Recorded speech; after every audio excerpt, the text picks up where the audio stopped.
Hello friends. आज हम एक और इम्पॉर्टेंट टॉपिक के बारे में डिस्कस करने वाले हैं। टॉपिक है 6 प्रायोरिटीज ऑफ द डे। मतलब ऐसे 6 काम जो हमें दिन भर में करने ही चाहिए। इसको किए बगैर रात को सोना नहीं चाहिए। तो आइए हम एक एक करके डिस्कस करते हैं कि ये 6 कौन से काम हैं जो हमें करने ही चाहिए। सबसे पहला काम है वर्शिप करना। वर्शिप करना मतलब भगवान को, सबसे पहले तो भगवान को धन्यवाद करना कि हम कोई भी काम को करने के लायक या सक्षम बने।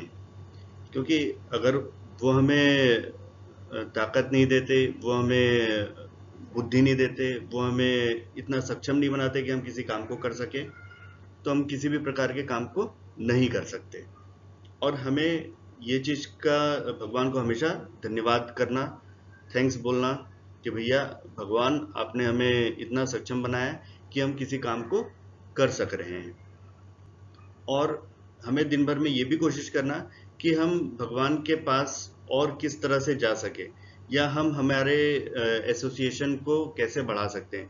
तो एसोसिएशन बढ़ाने के लिए हम ये कर सकते हैं। नंबर 1, जाप कर सकते हैं, चैंटिंग कर सकते हैं, भगवान का नाम ले सकते हैं, है ना। ये नंबर 1 है। नंबर 2, भगवान या अध्यात्म से रिलेटेड जो पुस्तकें हैं जिसमें वो सारी जानकारी दी हुई है कि जो हमें ये बताता है कि भगवान कौन है, भगवान हमसे क्या चाहते हैं, हमारा और भगवान का क्या रिलेशन है, इससे रिलेटेड चीज़ें हमें करनी चाहिए या पढ़नी चाहिए। तो दिन भर में आप कोई काम करो या मत करो, पर भगवान से संबंधित, भगवान को धन्यवाद करना, उनके नाम का जाप करना, उनके नाम या उनके महिमा से रिलेटेड कुछ बुक्स जरूर से पढ़ना, यह हमारा सबसे इम्पोर्टेंट काम होता है। डे की सबसे इम्पोर्टेंट प्रायोरिटी वर्क है ये। प्रायोरिटी नंबर 2 को हम देखते हैं। प्रायोरिटी नंबर 2, भगवान की भक्ति के बाद जो सबसे इम्पोर्टेंट अगर कुछ है तो वो है हमारा ह्यूमन बॉडी। अगर आपकी बॉडी अच्छी है, हेल्दी है, तो आप जो चाहे जो मर्जी काम कर सकते हो। अगर आपकी बॉडी हेल्दी नहीं है, आप अगर सक्षम नहीं हो हेल्थ वाइज या फिजिकली या फिर मेंटली, अगर आप सक्षम नहीं हो तो आप बहुत सारे काम को नहीं कर सकोगे। तो आपकी अपनी बॉडी को सक्षम बनाने के लिए आप क्या क्या कर सकते हो। हेल्दी बॉडी को हेल्दी रखने के लिए सबसे इम्पोर्टेंट काम है, सबसे इम्पोर्टेंट है टाइम पर सोना। मैक्सिमम लोग सुबह उठ के कोई काम नहीं कर पाते हैं क्योंकि वो सही टाइम पे सोते नहीं हैं। अगर वो सही टाइम पे सोएं तो सही टाइम पे उठ सकते हैं, और सुबह अगर वो जल्दी उठ जाते हैं, सही टाइम पे उठ जाते हैं, जैसा वो कई लोग सोचते हैं कि हम सुबह उठ के एक्सरसाइज करेंगे, हम मेडिटेशन करेंगे या और भी कोई दूसरे प्रकार के काम को करेंगे, तो वो तभी कर पाएंगे जब आप टाइमली सोओगे। अगर आपको पता है कि आपको 8 घंटे की नींद चाहिए, आपको पता है अगर आपको 7 घंटे की नींद चाहिए, तो आप टाइम देख लीजिए कि मुझे उठना कितने बजे है, और उससे -8 या -7 करने के बाद में आप उस समय सो ही जाइए। अगर आप उस समय सो जाओगे तो टाइम पे आप उठ जाओगे, और टाइम पे अगर आप उठ पाओगे तो आप वो सारी चीजें कर सकोगे जो आपने सोचा है। ठीक है। टाइम पे सोना इज बहुत इंपॉर्टेंट, मतलब उससे इंपॉर्टेंट कुछ भी नहीं है अगर आपको आपकी हेल्थ केयर करनी है तो। अगर आपको आपकी हेल्थ को कुछ भी रखना है, बिल्कुल ध्यान नहीं देना है, तो आप कभी भी सोएं, रात को 12 बजे सोएं और सुबह कभी भी उठें।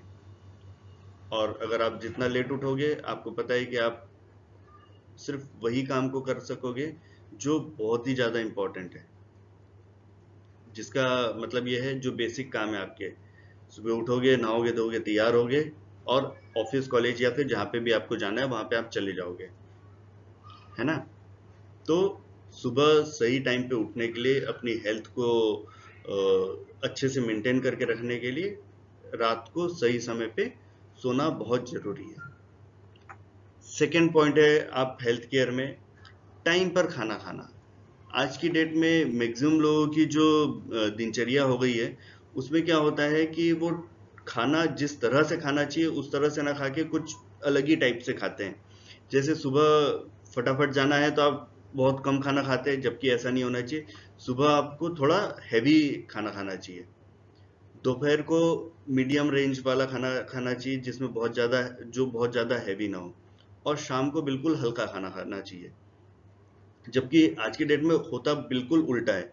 सुबह हम बहुत हल्का खाना खाते हैं, दोपहर को मीडियम या थोड़ा सा हैवी खाने की कोशिश करते हैं, और रात को तो बिल्कुल एकदम मतलब जितना ज़्यादा हो सके खाते हैं, ताकि क्या है कि नींद बहुत अच्छी आए। जबकि ये अच्छी हैबिट नहीं है। अगर आपको एक हेल्दी बॉडी चाहिए तो हेल्दी बॉडी के लिए सुबह हैवी नाश्ता, दोपहर को अच्छा मीडियम रेंज का खाना, और शाम को हल्का खाना। और खाना खाने के बाद में सोने के जो टाइम है, इन दोनों के बीच में कम से कम 1 से 1.5 घंटे का गैप होना चाहिए। ठीक है। तीसरा काम आप अपनी बॉडी को हेल्दी रखने के लिए कर सकते हैं, वो ये है कि आप प्राणायाम करें, योग करें, ध्यान करें, या फिर व्यायाम करें या एक्सरसाइज करें जिसको बोलते हैं हम।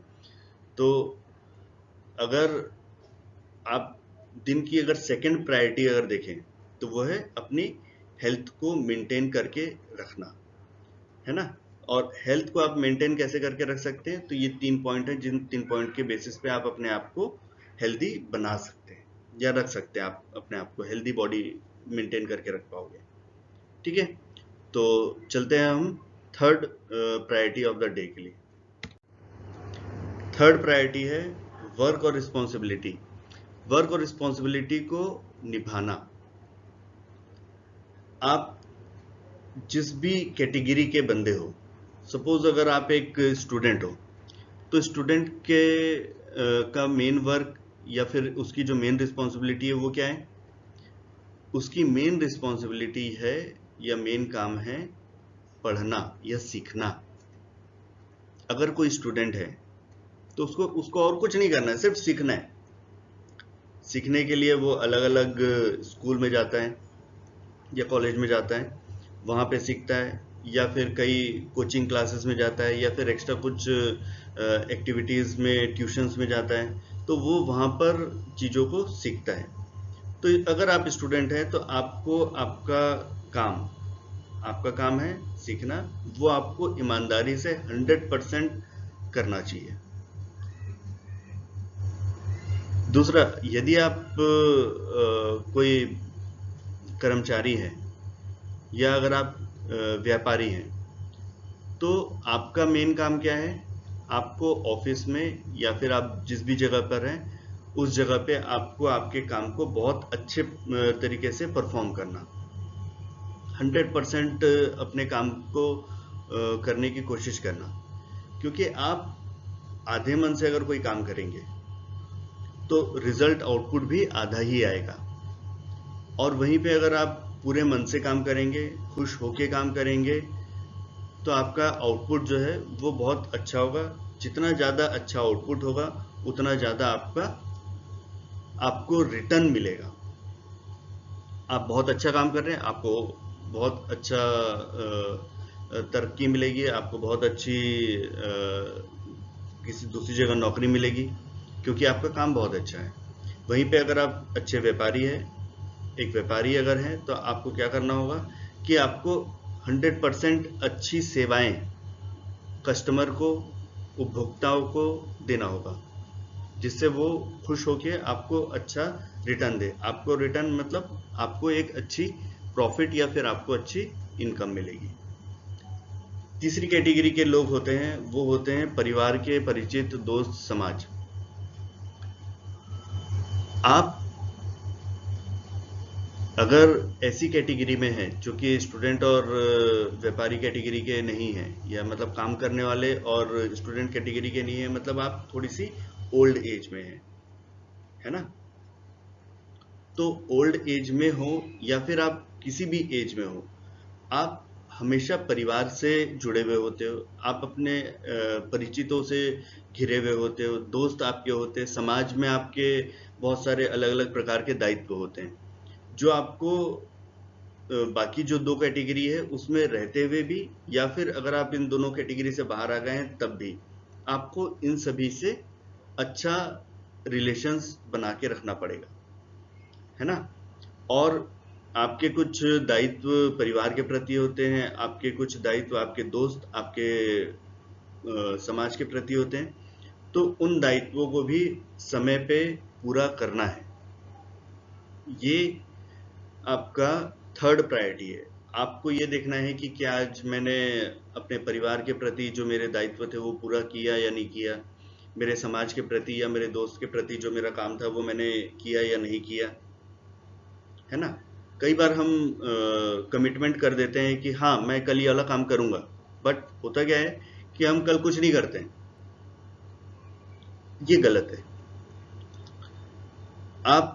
आपको वो काम जरूर से करने चाहिए जो आपको करने हैं, और वो काम अगर आप नहीं करते हैं तो आप अपने साथ में और अपने जो लोग जुड़े हुए हैं हमारे से, उनके साथ में गलत कर रहे हैं। ठीक है। तो तीसरी प्रायोरिटी है कि हम जिस भी पोजीशन में हैं उस पोजीशन पे रहते हुए हमें हमारे सारे काम को बहुत अच्छे तरीके से, हमारे सारे दायित्वों को निभाना है। ठीक, ये हमारा थर्ड प्रायोरिटी है। फोर्थ प्रायोरिटी जो है, अब कोई भी काम को अगर हमें करना है तो उस काम को करने के लिए हमें वो काम बहुत अच्छे से करना आना चाहिए। ठीक है। किसी भी काम को करने के लिए हमें हमारा कौशल या हमारा जो स्किल्स है वो हमेशा हमें बढ़ाते रहना होगा। अगर हमारी आज की क्षमता और आने वाले कल की क्षमता में कोई फर्क नहीं है तो हमारा कल कोई रिलेवेंस नहीं है, मतलब हमारी कोई जरूरत ही नहीं है। हमें रोज हमारी स्किल्स को बढ़ाना है, रोज हमें कोई ना कोई नई स्किल्स को हमारे काम में या हमारे में ऐड करना है, क्योंकि कल तभी तो हमारी कोई वैल्यू होगी जब हम आज कुछ नई स्किल्स को सीखेंगे। आप भी उसी व्यक्ति के पास पे जाना चाहते होगे जो आपकी मदद हमेशा कर सके, हर परिस्थिति में कर सके। इसका मतलब यह है कि आप ऐसे स्किलफुल व्यक्ति के पास में जाना चाहते हो जो जिसके पास आप जाओ तो वो आपकी मदद कर सके या आपको सही रास्ता दिखा सके या सही काम कंप्लीट करने में आपको हेल्प करे। ठीक है। तो आपको आपका कौशल डेवलपमेंट या स्किल डेवलपमेंट हमेशा करते ही रहना है। अब स्किल्स जो है वो स्टूडेंट लाइफ में अलग होती है, प्रोफेशनल लाइफ में अलग होती है, और जब आप लाइवलीहुड मतलब आप कुछ काम कर रहे हो या ऐसा कोई काम कर रहे हो जिससे आपको आमदनी हो रही है, तो हर एक परिस्थिति में आपके पास में आपको पता होता है कि आप कौन से काम को नहीं कर पा रहे हो। तो जिस काम को आप नहीं कर पा रहे हो और उसके कारण आप कहीं ना कहीं अटक रहे हो, तो आपको अपना स्किल डेवलपमेंट पे ध्यान देना चाहिए, क्योंकि आप स्किल डेवलपमेंट एक ऐसी चीज है जो आप किसी भी स्थिति में रहते हुए कर सकते हो। आज अगर आपको कोई चीज नहीं आती है तो इसका मतलब ये नहीं है कि जिंदगी भर आपको ये काम या वो काम कभी भी नहीं आएगा। आप अगर उसको सीखना चाहोगे तो आप बिल्कुल से सीख सकते हो, पर हाँ, उसको सीखने के लिए आपको जो समय देना है, जो मेहनत करनी है, वो आपको करना पड़ेगा। अगर आप मेहनत से पीछे हटोगे, अपने स्किल्स पे स्किल्स को एनहेंस करने में अगर आप मेहनत नहीं करोगे तो आप आगे चल के पीछे रह जाओगे, क्योंकि आगे वही बढ़ेगा जो सक्षम होगा। सक्षम वही होगा जो अपने स्किल्स पे प्रैक्टिस करेगा, है ना। तो कुछ जो बहुत इंपॉर्टेंट स्किल्स है वो है रीडिंग, राइटिंग और स्पीकिंग की। आपको बहुत अच्छा पढ़ने आना चाहिए, लिखना आना चाहिए और बोलने आना चाहिए, भाषा कोई भी हो, हिंदी, अंग्रेजी, गुजराती या संस्कृत, ये भाषा पे आप मत ध्यान दीजिए। उस भाषा की में आपकी कितनी अच्छी पकड़ है, इस पे आप ध्यान दीजिए, है ना। और अगर आप एक से ज्यादा भाषा जानते हैं तो आपकी ज्यादा वैल्यू होगी, ये तय है। तो कोशिश करिए कि आप अपनी भाषा पे बहुत अच्छी पकड़ बनाइए। दूसरा, आप और भी भाषाओं को सीखने की कोशिश करिए, ताकि आप अगर किसी ऐसी स्थिति या परिस्थिति में आ जाएं जहां पे आपको दूसरी भाषा बोलनी पड़े तो आप बोल सकें। अच्छा, स्किल्स में खाली ये पढ़ना लिखना या फिर बोलना ही नहीं होता है। आप खाना बनाना भी एक बहुत इंपॉर्टेंट स्किल्स है ना। अगर आप लॉकडाउन में बहुत सारे लोग इसलिए बुरी स्थिति में फंस गए थे क्योंकि उन्हें खाना नहीं बनाने आता था और वो अकेले रह रहे थे। वो कोरोना नहीं था तब तो वो बाहर जाके कहीं पे भी खाना खा ले रहे थे, पर कोरोना टाइम में जब लॉकडाउन लगा तो उस समय खाना उनको नहीं मिल रहा था।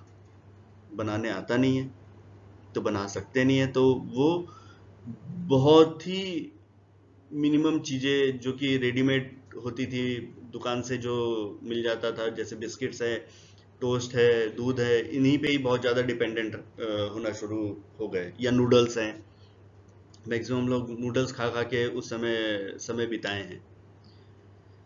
पर यदि खाना बनाने आता तो उनको वो परेशानी नहीं होती। तो ये एक अच्छी स्किल्स है जो कि हर एक व्यक्ति को सीखना ही चाहिए। फिर ड्राइविंग ड्राइविंग आप बाइक चलाने सीख सकते हैं, आप कार चलाना सीख सकते हैं। अभी तो मैं बोलूँगा नहीं, पर हाँ, आपको हो सकता है कि आगे आने वाले 20-25 साल में आपको प्लेन चलाना भी सीखना पड़े। यदि आप अ, अगर साइंस इतनी उन्नति कर लेता है तो हो सकता है कि वो भी समय आ जाए कि जब हमें प्लेन चलाना भी आना चाहिए। गिटार है, बैटिंग है, बॉलिंग है, फील्डिंग है, ये वो कुछ हॉबीज हैं जो आप चाहो तो कर सकते हो प्रैक्टिस, जिसमें आप अच्छी मास्टरी कर लो तो आपको बड़ा मजा आएगा कि आप वो काम को बहुत अच्छे से परफॉर्म कर पा रहे हो। ठीक है। कुछ मैनेजमेंट रिलेटेड स्किल्स भी आपको आनी चाहिए, जैसे नेगोशिएशन स्किल्स। अगर आप कहीं पे काम कर रहे हैं और कुछ बार्गेनिंग करनी है या किसी से आपको कोई काम कराना है, तो आपकी अगर नेगोशिएशन स्किल्स बहुत अच्छी होगी तो आप लोगों से नेगोशिएट करके बहुत अच्छे से सही दाम पे काम करवा सकोगे। ठीक है। फिर कुछ कंप्यूटर की बेसिक स्किल्स है, वर्ड, एक्सेल, पावर पॉइंट, ये भी हमें सीखना चाहिए। हमारी स्किल्स में हमारे पर्सनालिटी, मतलब हमें पर्सनली ये बहुत हेल्प करता है।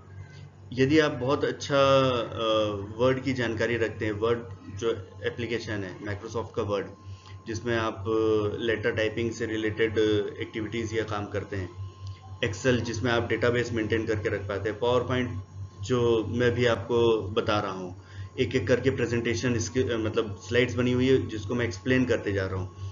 तो अगर ये सारी चीज़ें आपको आएगी तो आप बहुत अच्छा काम कर पाएंगे ऑफिस में। ठीक है। अब एक स्किल, दो स्किल्स ऐसी है जो कि हर एक व्यक्ति को प्रैक्टिस करनी ही चाहिए। नंबर 1 है डिसिप्लिन। जो डिसिप्लिन्ड व्यक्ति रहता है उसके काम करने का जो तरीका होता है, और जो डिसिप्लिन्ड नहीं है उस उस व्यक्ति के काम करने का जो तरीका होगा वो बहुत ही अलग अलग होगा। डिसिप्लिन व्यक्ति का सबसे अच्छी बात यह होगी कि वो पंक्चुअल होगा। जो उसने कमिटमेंट की वो उसको पूरा करता ही होगा।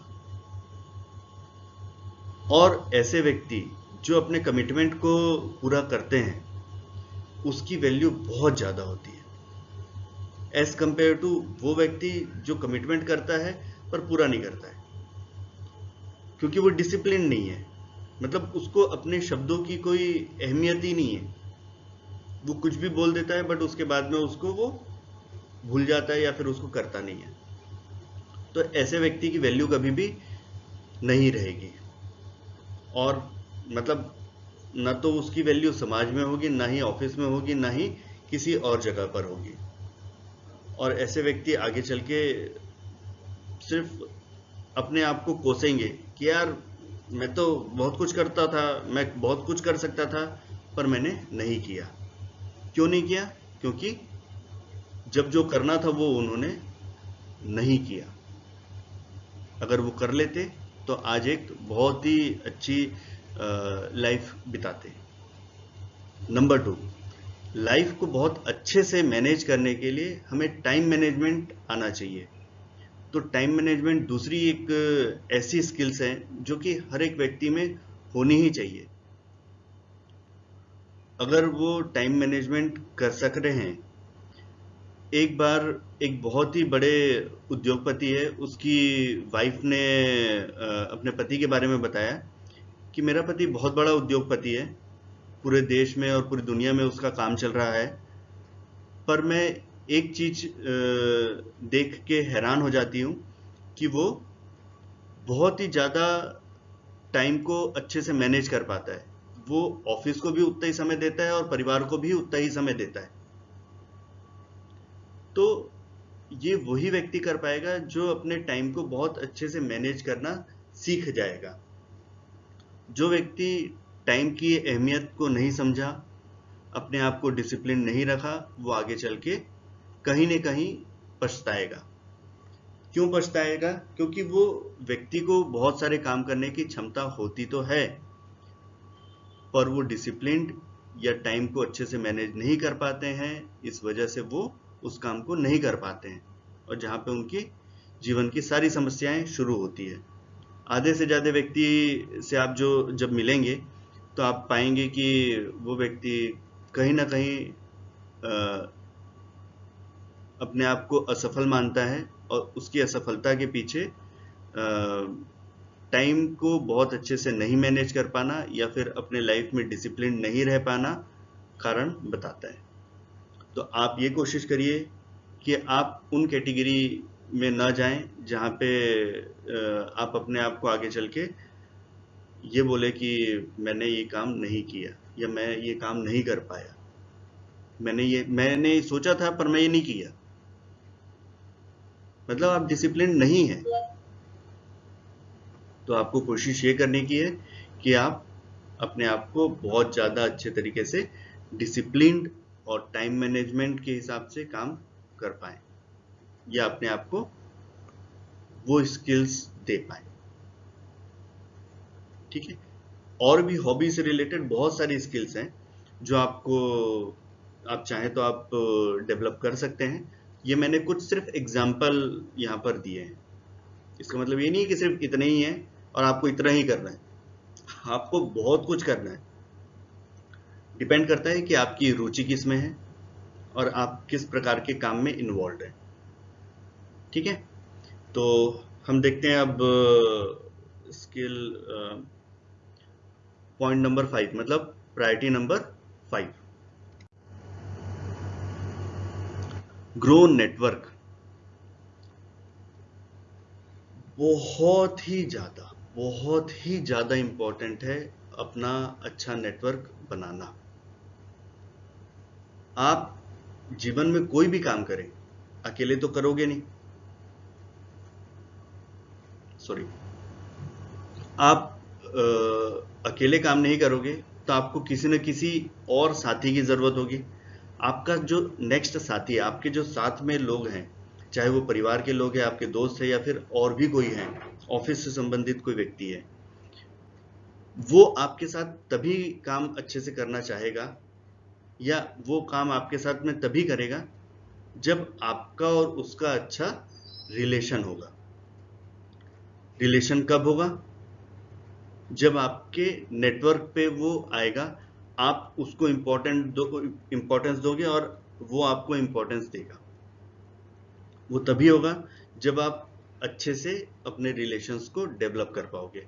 रिलेशन डेवलप करना ही नेटवर्क बढ़ाना कहलाता है। ये रिलेशन आप अलग अलग कैटेगरी के व्यक्ति के साथ में डेवलप कर सकते हैं, रिलेटिव्स के साथ में डेवलप कर सकते हैं, फ्रेंड्स के साथ में, डॉक्टर है, पुलिस है, सीए लॉयर है, पॉलिटिशियंस है, इलेक्ट्रिशियन प्लम्बर है, मैकेनिक है।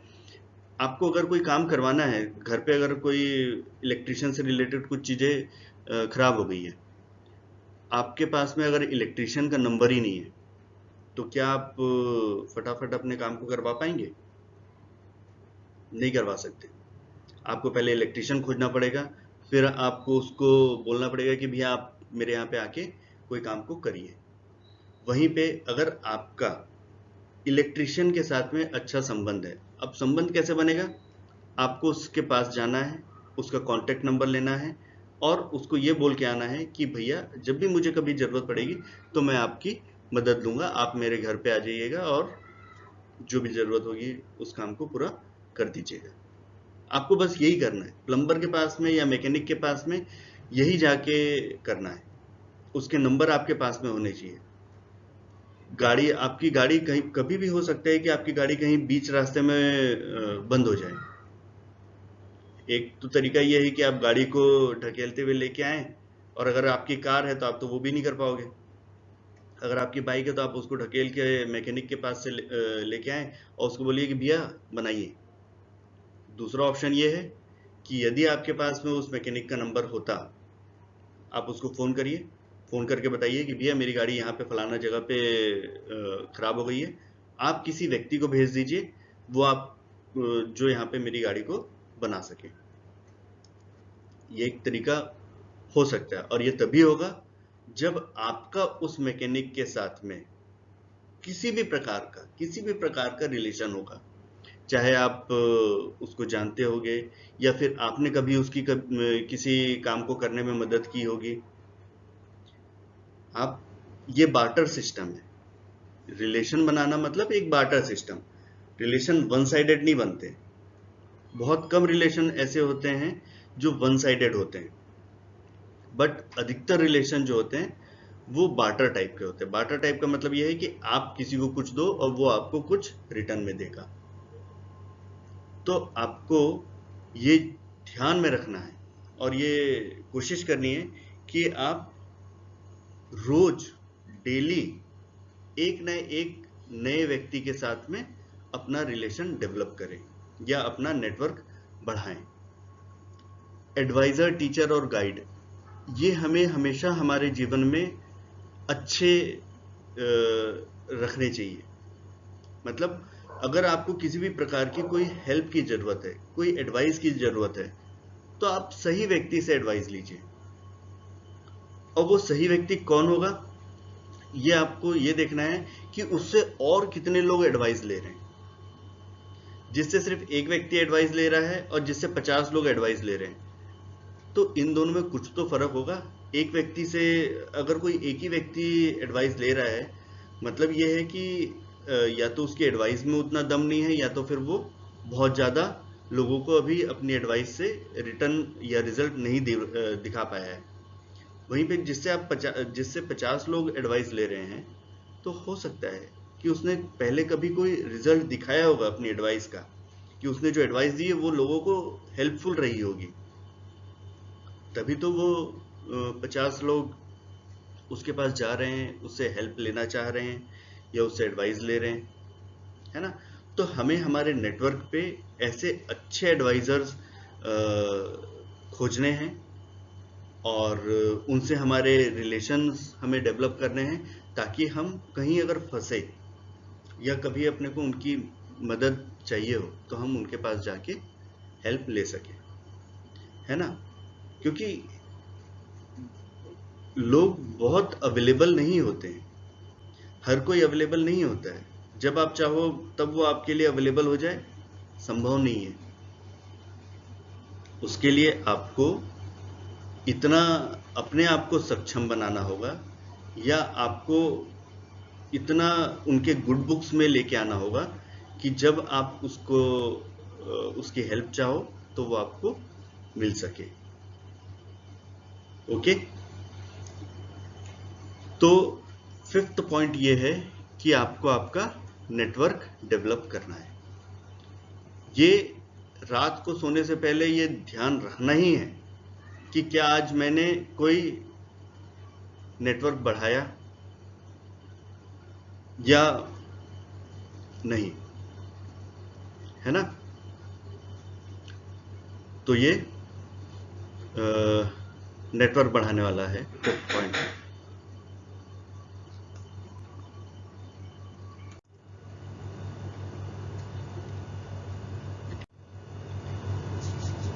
लास्ट और नेक्स्ट जो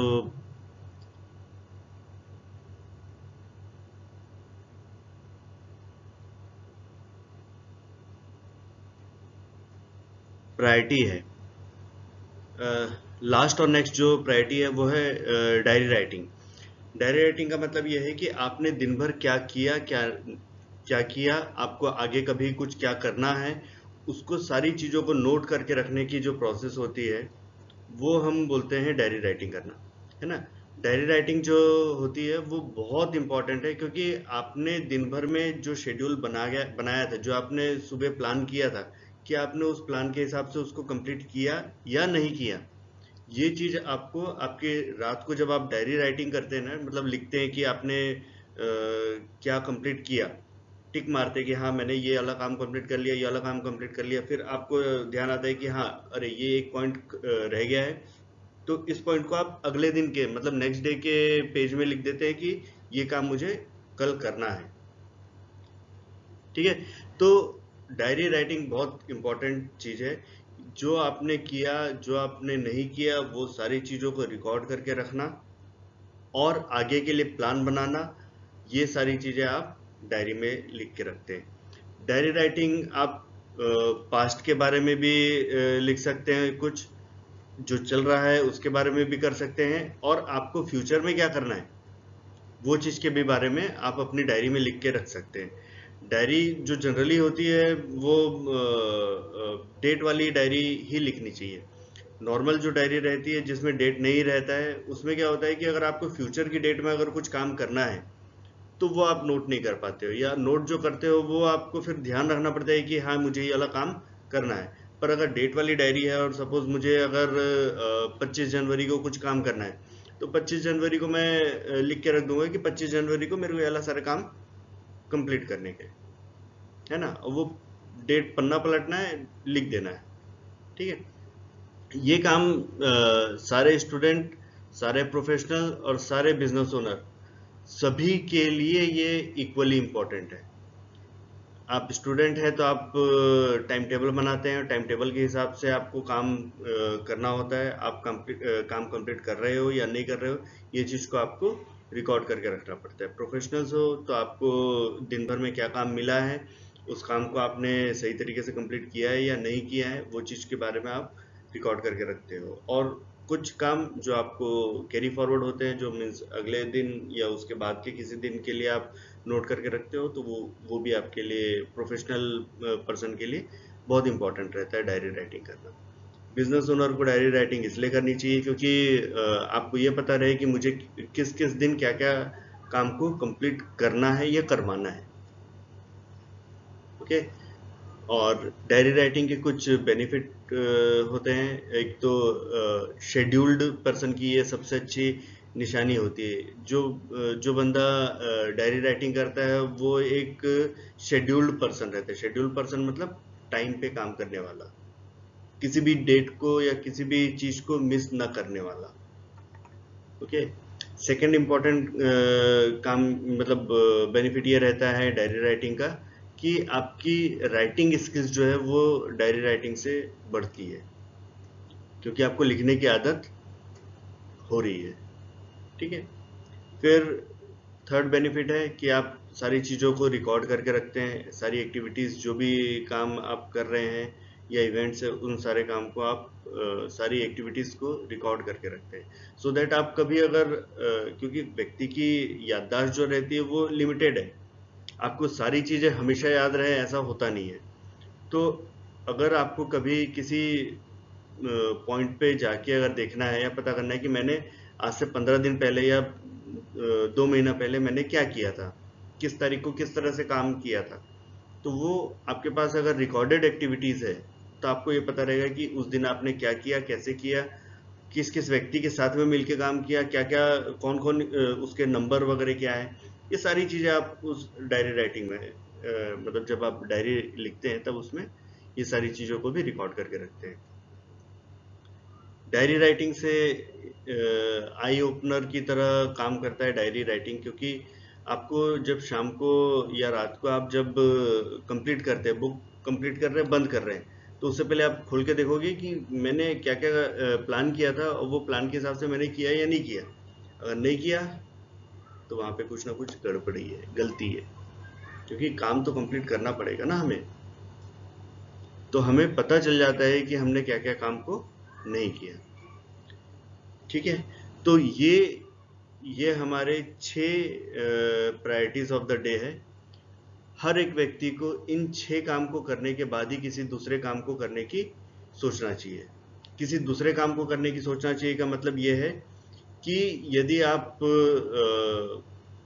टीवी देख रहे हैं, कोई पिक्चर जा रहे हैं, या कुछ मौज मस्ती से रिलेटेड काम कर रहे हैं, मोबाइल देख रहे हैं, तो जो समय आप बर्बाद कर रहे हैं, उस समय बर्बाद करने से पहले आपको ये सोचना है कि क्या मैंने ये सारे काम को कंप्लीट कर लिया है या नहीं किया है। अगर कर लिया है तो आप एडिशनल कोई भी नई चीज को काम कर सकते हैं।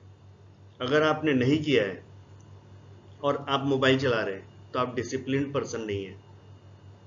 मतलब आपको ये पता होना चाहिए कि मेरे पास जो 6 इम्पोर्टेंट वर्क है, उस वर्क को मैंने कंप्लीट नहीं किया है और मैं अपने मजे के काम कर रहा हूँ। मजे वाले काम जो रहते हैं उसका आउटपुट बहुत ज़्यादा अच्छा होता नहीं है। मजे वाले काम में क्या आउटपुट आएगा? सिर्फ आपको सेटिस्फेक्शन मिलेगा कि हाँ मैंने वाले काम को किया, या मैंने पिक्चर देखी, या तो मैंने गेम खेला, या मोबाइल देखा, यूट्यूब देखा, या जो भी और कुछ चीज़ें वो मैंने टाइम वेस्ट किया, पर आउटपुट तो उसका कुछ है नहीं, है ना? तो हर एक व्यक्ति को ये 6 काम करने के बाद ही और दूसरी कुछ एक्टिविटी या काम को करने के बारे में सोचना चाहिए। ठीक है, तो चलो थैंक यू, मिलते हैं। और मैंने एक बहुत और अच्छी वीडियो बनाने की कोशिश की है। जो बहुत जल्दी एक कॉन्सेप्ट हमने जो डेवलप किया था वो है विलेज कंपनी का। वो बहुत जल्दी उस कॉन्सेप्ट को भी मैं आपके सामने लेके आने वाला हूँ। आप इस वीडियो में मुझे बताइए कमेंट करके कि ये वीडियो आपको कैसा लगा, क्या इसमें कुछ पॉइंट मैंने मिस किया? अगर मिस किया है तो आप वो मुझे कमेंट करके बताइए, और अगर कुछ पॉइंट अच्छे लगे हैं तो आप उसके बारे में भी बताइए कि वो आपको कैसे अच्छा लगा या क्या था। ठीक है, थैंक यू, मिलते हैं फिर अब नेक्स्ट वीडियो में। टाटा।